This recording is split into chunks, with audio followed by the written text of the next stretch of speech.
상을 받도록 다름질하라는 제목으로 말씀의 은혜를 나누겠습니다. 신앙생활을 하는 우리가 사는 하루하루는 신앙 경주를 하는 것과 같습니다.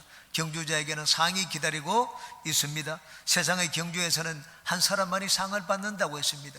그렇지만 하나님 앞에 우리가 달리는 신앙 경주는 그렇지 않습니다. 우리 주님은 신앙의 경주를 성실하게 달린 모든 자에게 다 상급을 주십니다. 5달란트 받은 자도 주님께 칭찬받고 5달란트를 받았고 2달란트 받은 자도 주님께 칭찬과 같은 상급을 받았습니다. 우리가 1년의 신앙 경주를 잘하면 우리는 다 상급을 받습니다. 우리 앞에 예배 놓으신 이 상급 받기 위해서 우리 신앙 경주자들은 어떠한 태도와 자세로 달려야겠습니까? 여기에 대해서 3가지를 같이 살펴보고 은혜를 나누겠습니다. 첫 번째, 나는 무익한 종이다 하는 그런 자세로 일을 해야 됩니다. 한번 따라해 주시기 바랍니다. 나는 무익한 종이다.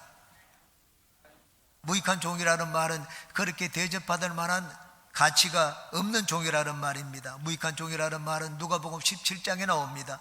누가복음 17장입니다. 너희 중 누구에게 밭을 갈거나 양을 치거나 하는 종이 있어 밭에서 돌아오면 그대로 곧 와 앉아서 먹으라 말할 자가 있느냐?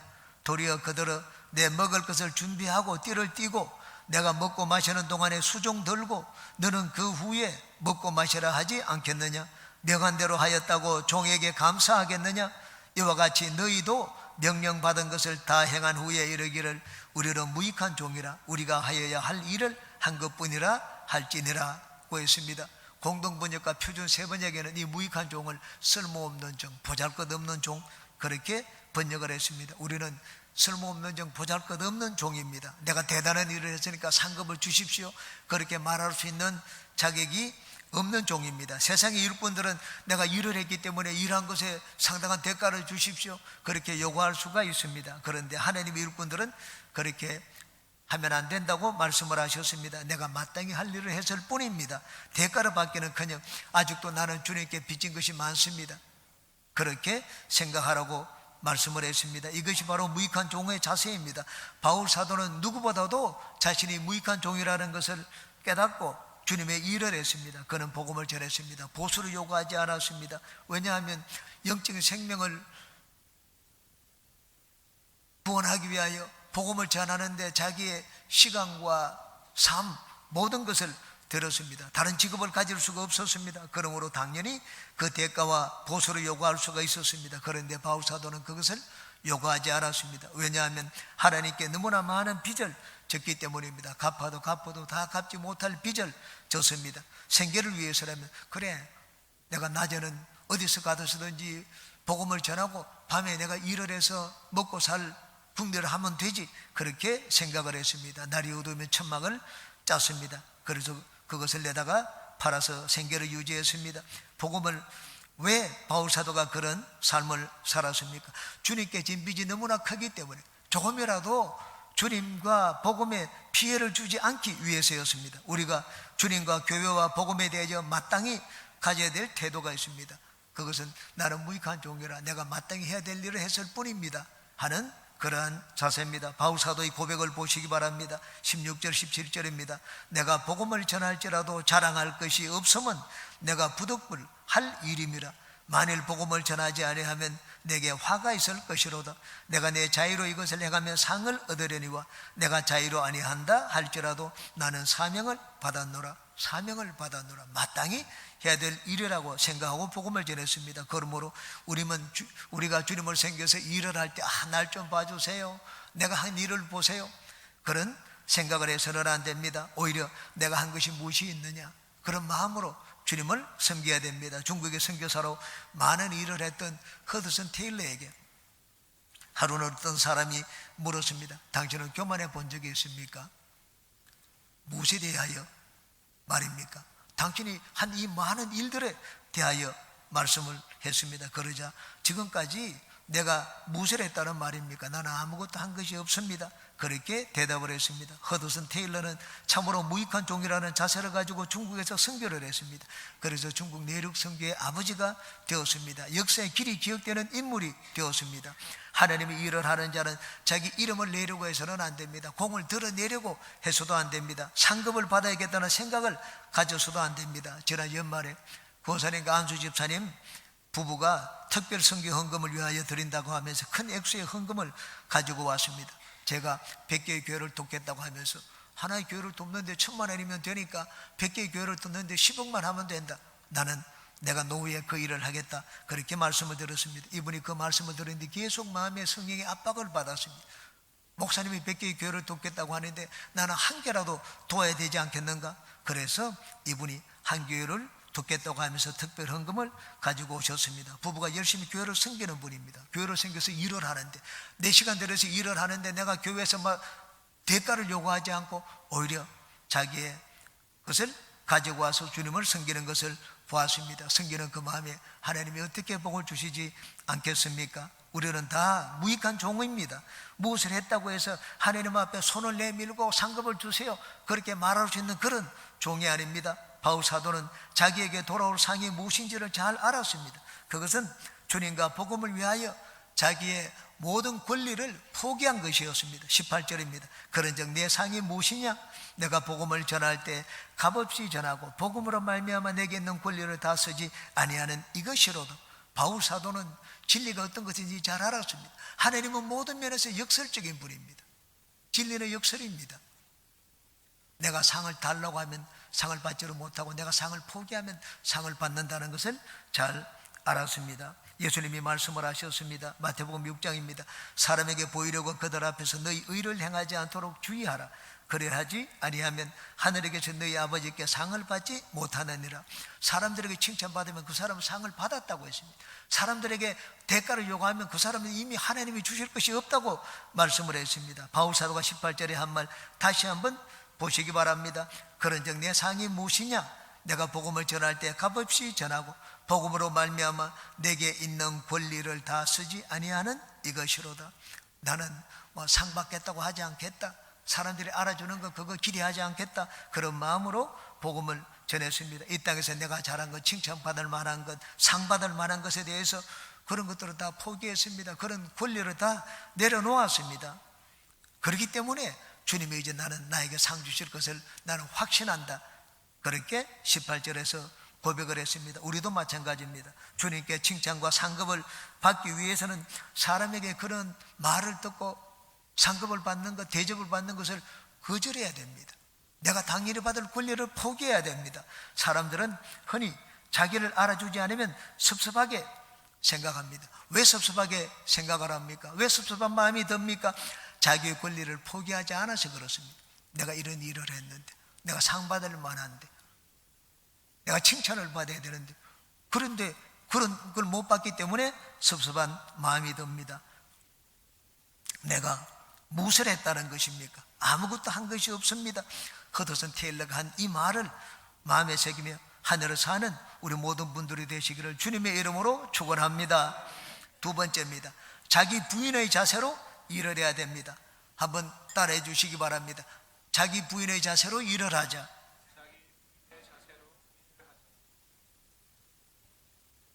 예수님을 믿기 전에 바울 사도만큼 색깔이 분명한 자가 없었습니다. 맞는 것은 맞는 것이고 아닌 것은 아니었습니다.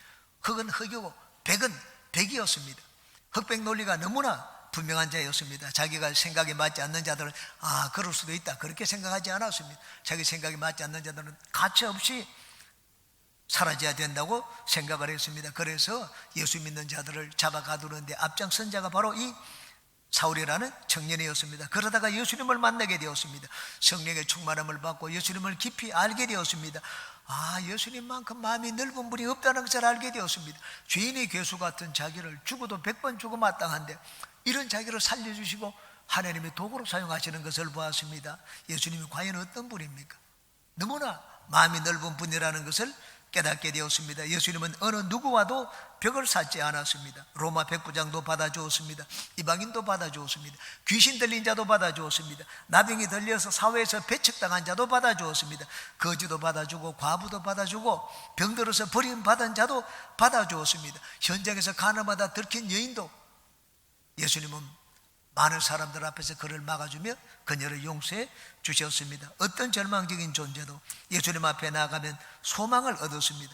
예수님은 꺼져가는 심지어도 꺼지 않고 상한 갈 때도 꺾지 않았습니다. 그래서 바울 사도도 예수님을 닮기로 결심을 했습니다. 유대인들에게는 유대인과 같이 되고 이방인에게는 율법 없는 자가 아니지만 율법 없는 이방인과 같이 되고 약한 자들에게는 약한 자가 되고 무식한 자에게는 무식한 자와 같이 되고 유식한 자에게는 유식한 자인 것처럼 또 행세를 했습니다. 그것은 어떻게 하든지 한 영혼이라도 더 구원하기 위해서였습니다. 바울 사도는 모든 것을 가진 자였지만 모든 것을 버리고 내려놓았습니다. 이것이 자기 부인입니다. 못 배운 자가 머리를 숙이는 것은 겸손이 아닙니다. 당연히 머리를 숙여야죠. 안 그러면 얻어맞죠. 많이 아는 자가 고개를 숙이는 것이 겸손입니다. 겸손이 곧 자기 부인입니다. 우리가 사람에게 다가가지 못하는 것은 내 안에 벽이 있기 때문입니다. 자존심의 벽이 있기 때문입니다. 지위의 벽이 있기 때문입니다. 신분의 벽이 있기 때문입니다. 학벌의 벽이 있고 성적의 벽이 있기 때문에 가까워지지 못합니다. 나는 저런 사람하고 상종하지 않겠다. 하나님의 마음의 벽이 있기 때문에 사람에게 다가가지를 못합니다. 거룩하다고 하는 바리새인들은 그 마음의 벽이 아주 두터웠습니다. 이방인들에게는 가까이 가지 않았습니다. 벽을 쌓아놨습니다.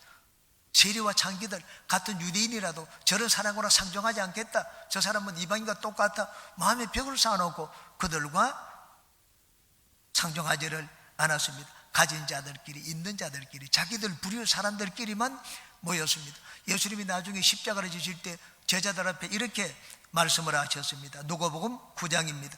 이르시되 인자가 많은 고난을 받고 장로들과 대제사장들과 서기관들에게 버림받아 죽임을 당하고 제3일에 살아나야 하리라 하시고 또 무리에게 이르시되 아무든지 나를 따라오려거든 자기를 부인하고 날마다 제 십자가를 지고 나를 따를 것이니라. 나를 따르려면 자기를 부인하라고 했습니다. 장로들과 대제사장과 서기관들은 자기들 부르끼리 노는 자들이었습니다. 예수님과 같은 가난한 촌동네에서 자란 그런 사람은 낄 자리가 없었습니다. 예수님을 배척했습니다. 나를 따라오려면 너희들이 내가 가진 것을 내려놓아야 된다고 했습니다. 나는 저 학벌이 좋은데, 나는 가문이 좋은 집안에 자랐는데, 나는 부유한데 그런 건 내려놓지 않으면 예수님을 따를 수가 없다고 말씀을 하셨습니다. 우리가 참 그리스도인이 되기 위해서는 자기를 부인하는 법을 먼저 배워야 됩니다. 사람을 이해하고 손을 잡고 화목하게 지내기 위해서는 내 마음의 장벽을 무너뜨려야 됩니다. 마음을 장벽을 무너뜨리는 것이 자기 부인입니다. 바울 사도가 그랬던 것처럼 여러분은 누구에게든지 다가가는 분들이 되시기 바랍니다. 바울 사도가 복음을 위하여 모든 사람의 종이 된 것처럼 여러분도 자신을 내려놓고 모든 사람에게 다가가서 그들을 주님께로 이끄는 겸손한 복음의 일꾼들이 되시기를 주님의 이름으로 축원합니다. 세 번째, 자신의 영성 개발에 힘써야 합니다. 한번 따라해 주시기 바랍니다. 나의 영성 개발에 힘쓰자. 다른 사람을 구원한 뒤에 내가 버림을 받는다면 그처럼 어리석은 삶이 어디에 있겠습니까? 27절을 보시기 바랍니다. 내가 내 몸을 쳐 복종하게 하면 내가 남에게 전파한 후에 자신이 도리어 버림을 당할까 두려워함이로다. 바울 사도는 많은 영혼에게 복음을 전했습니다.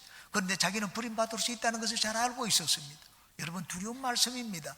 내가 우리 가족들을 다 예수 믿도록 교회 나가라고 매번 했는데 잘한 것입니다. 그런데 예수님을 믿지 않으면 아무리 그렇게 하더라도 구원을 얻지를 못합니다. 저는 조영기 목사님의 누님에게서 이런 신뢰를 들어보았습니다. 여러분, 조영기 목사님을 전도한 분이 누군지 잘 알 것입니다. 폐병이 들어가지고 사형선고를 받고 6개월의 사형선고를 받고 이젠 죽음의 날을 기다리고 있을 때 누나 친구분이 와서 전도를 했습니다. 매일 와가지고 그 앞에서 전도를 하고 기도하고 눈물을 흘리고 하루는 성경을 갖다 주었습니다. 용기야, 혹시 이 책을 읽는데 처음부터 다 읽으면 못 읽을 줄 모르니까 구약 성경부터 읽지 말고 신약 성경부터 읽어라. 예수님이 있는 복음서부터 읽고 시간이 나면, 그래도 안 죽고 살아있으면 그 구약 성경 읽으라고 얘기를 했습니다. 누나 친구의 권유를 받고 성경을 읽어봤습니다. 예수님에 대한 이야기를 들으니까 물에 빠진 자가 지푸라기를 잡는 기분이었습니다.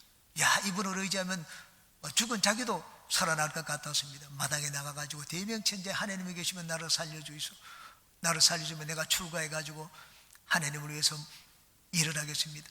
결코 손해보지 않도록 하겠다고 그런 고백을 했습니다. 과연 그 고백대로 하나님은 그를 구원해 주셨습니다. 누나 친구의 전도로 복음을 듣고 병고침 받고 신학교 가서 주의 종이 되었습니다. 세계적인 주의 종이 되었습니다. 그런데 제가 여의도에 부목사로 있을 때 최자일 목사님 이 성묘를 하러 가기 위해 가지고 조영기 목사님 이 대동에서 갔던 적이 있습니다. 그때 조영기 목사님 누님도 거기 같이 오셨습니다. 같이 오셨는데 두 분이 제가 곁에서 대화하는 것을 들었습니다. 조 목사님이 물었습니다. 나를 전도했던 그 여자분 이름을 얘기를 하면서 그분은 잘 있느냐? 아, 그분이 지금 잘 있다. 근데 막 너무 살이 쪄가지고 보기가 어려울 정도로 뚱뚱해졌다. 그런데 믿지 않는 집안에 시집가 가지고 지금까지도 예수님을 믿지 않는다. 그렇게 얘기하는 걸 들었습니다. 여러분, 눈물로 조영기 목사님을 전도해 가지고 세계적인 종을 만든 사람입니다. 그런데 지금 믿지 않는 집에 시집가 가지고 지금도 예수님을 믿지 않는다. 한번 데려올까? 내버려 두세요. 조 목사님이 그렇게 대화를 하는 것을 들었습니다. 여러분, 내가 하나님의 큰 일을 한 것하고 많은 사람을 구원했습니다. 그것하고 내가 구원을 받는 것하고는 반드시 같지가 않습니다. 큰 일을 해도 버림받을 수가 있습니다. 예수님 말씀을 들어보십시오. 마태복음 7장입니다. 나더러 주여 주여 하는 자마다 다 천국에 들어갈 것이 아니요 다만 하늘에 계신 내 아버지의 뜻대로 행하는 자라야 들어가리라. 그날에 많은 사람이 나더러 이르되 주여 주여 우리가 주의 이름으로 선지자 노릇하며 주의 이름으로 귀신을 쫓아내며 주의 이름으로 많은 권능을 행하지 아니하였나이까 하리니 그때 내가 그들에게 밝히 말하되 내가 너희를 도무지 알지 못하니 불법을 행하는 자들아 내게서 떠나가라 하리라. 병을 고친 건 자기가 고친 겁니까? 그 안에 예수님이 고치신 것이죠. 단지 도구였을 뿐입니다. 우리는 도구로 하나님께 쓰임받고 난 다음에 버림받지 말아야 됩니다. 여러분, 이 바사의 고레스 왕은 하나님이 도구였습니다. 바벨론을 무너뜨리고 이스라엘의 모든 포로들을 다 풀어주어서 고향으로 돌아가 하나님의 성전을 지어라 그렇게 말을 했습니다. 그런데 그 뒤가 중요합니다. 그런 일을 했더라도 하나님을 경외하고 하나님을 잘 믿어야 됩니다. 그러므로 우리가 주님의 일을 한 뒤에 상을 받기 위해서는 내 자신을 잘 지켜야 됩니다. 바울 사도가 여기 27절에 말씀을 한 것처럼 내 자신을 잘 훈련시켜야 됩니다. 이 구절을 공동 번역은 아주 이해하기 쉽게 잘 번역을 했습니다. 제가 들려드리겠습니다. 나는 내 몸을 사정없이 단련하여 언제나 민첩하게 움직일 수 있게 합니다. 이것은 내가 남들에게는 이기자고 외쳐놓고 나 자신이 실격자가 되지 않게 하려는 것입니다. 예수님 잘 믿으세요. 많은 사람에게 예수님을 잘 믿으라고 하고 자기는 믿지 않으면 어떻게 됩니까? 그 사람은 하나님께 버림을 받을 것입니다. 내 자신을 단련하는 영적 훈련에 대해서 간단하게 세 가지를 말씀드리겠습니다. 첫 번째, 절제해야 됩니다. 한번 따라 하시기 바랍니다. 절제하자. 25절에 보니까 이기기를 다투는 자마다 모든 일에 절제하나니 라고 있습니다. 여러분, 이 당시에 이 시합장에 나가는 금투사들, 그 사람들은 절제했습니다. 막 마음대로 먹고 뚱뚱해가지고 자기 몸을 잘 움직이지 못하면 한 칼에 목숨을 잃어버리기 무금합니다. 요즘 절제를 가장 잘하는 자들은 아이돌인 것 같습니다. 아이돌은 먹을 걸 마음대로 먹지를 못합니다. 아이유가 먹는 음식을 제가 그릇에 읽어봤습니다. 고구마, 하루 고구마 2개, 그리고 쉐이크 1잔, 그게 하루 식사라고 말하는 것을 들었습니다. 이 아이돌이 하는 식사를 보면은 이 죽음의 다이어트입니다. 저렇게 먹고 어떻게 사느냐. 시스타 소유는 이 저녁에 하루 식사로 김밥 3줄이 아니라 3개를 먹는다고 그러더라고요. 한 줄에 10개로 나누는 거 3조각, 그걸 먹고 저녁으로 먹는다는 이야기를 들었습니다. 우리도 신앙의 경주를 잘 달리기 위해서는 내 자신을 잘 훈련시켜야 됩니다. 세상의 정력에 취하면 안 됩니다. 술 취해가지고 어떻게 신앙의 경주를 잘할 수가 있겠습니까? 그러므로 우리는 절제해야 됩니다. 거룩한 것에 더 많은 시간을 들이고 우리의 삶을 드려야 됩니다. 두 번째는 분명한 목표를 바라보고 달려야 합니다. 한번 따라 하시기 바랍니다. 분명한 목표를 바라보자. 잘 달리기 위해서는 목표를 잘 바라보고 가야 됩니다. 여러분, 목표가 분명하지 않고 빨리 달려보세요. 어디로 가는지 모릅니다. 선을 벗어나면 실격입니다. 그러므로 목표를 향하여 달려야 됩니다. 목표가 없으면 어떻게 됩니까? 사람이 나태하게 됩니다. 여러분, 내가 하루 일어나도 오늘 내가 뭘 해야 되겠다 그러면 빨리빨리 움직입니다. 그런데 할 일이 없어 보세요. 그냥 빈둥빈둥 하루를 그냥 보냅니다. 목표는 참으로 중요합니다. 목표는 내가 올바른 방향으로 신앙의 경주를 잘 달리도록 만들어줍니다. 우리 교회는 여러분이 신앙의 경주를 잘할 수 있도록 올려도 세 가지 목표를 정했습니다. 주철의 예배 참석하고 전가족의 온전한 11조 드리고 전구역이 10명의 성도를 정착시킬 수 있도록 목표를 정했습니다. 이 목표를 바라보고 달리면 우리는 좋은 신앙의 경주를 하게 됩니다. 세 번째, 겸손과 순종의 영성을 길러야 됩니다. 한번 따라 하시기 바랍니다. 겸손과 순종. 우리는 육체를 연마하는 것이 아니라 영성을 길러야 됩니다. 영성을 기르는 데 있어서 중요한 도구는 말씀과 성령입니다. 머리의 지식을 채우는 그런 말씀이 아닙니다. 하나님의 말씀을 상가운데서 체험해야 됩니다. 야, 이 말씀이 진리구나. 하나님 말씀을 체험하게 되면 사람은 겸손하게 됩니다. 그리고 성령으로 충만해야 됩니다. 기도하고 성령으로 충만해야지, 성령의 음성을 들어야지 하나님의 뜻에 순종하게 됩니다. 내가 말씀과 성령으로 충만해도 진짜 과연 내가 올바른 영성을 가지고 있는지 내 자신을 내가 재어보고 평가하고 확인하는 그 기준이 있습니다. 그 기준이 겸손과 순종입니다. 모든 신앙을 재는, 내가 올바른 신앙을 가지고 있는지 재는 기준이 겸손과 순종입니다. 기도를 많이 하더라도 내가 겸손하고 순종하는지 살펴봐야 됩니다. 기도를 많이 하더라도 순종하지 않으면 그건 올바른 영성이 아닙니다. 내가 성경을 아무리 많이 알더라도 사람을 무시하고 겸손하지 않으면 그건 올바른 영성이 아닙니다. 우리 교회 표어는 우리를 이 영적인 사람으로 만드는데 정말 좋은 표어입니다. 우리 교회의 표어가 무엇입니까? 성령으로 꿈을 꾸고 말씀으로 변화받아 섬김으로 복을 받자는 내용입니다. 여러분, 말씀과 성령으로 충만해서 섬겨보세요. 겸손과 순종의 영성이 저절로 길러집니다. 여러분은 올 한 해 주님과 복음을 위하여 여러분의 삶을 드릴 때 나는 무익한 종이라는 자세를 가지고 사람들 사이에 담을 쌓는 마음에 담을 허물며 겸손과 순종의 영성을 잘 개발하여 하나님께 큰 상급을 받는 모든 분들이 되시기를 주님의 이름으로 축원합니다.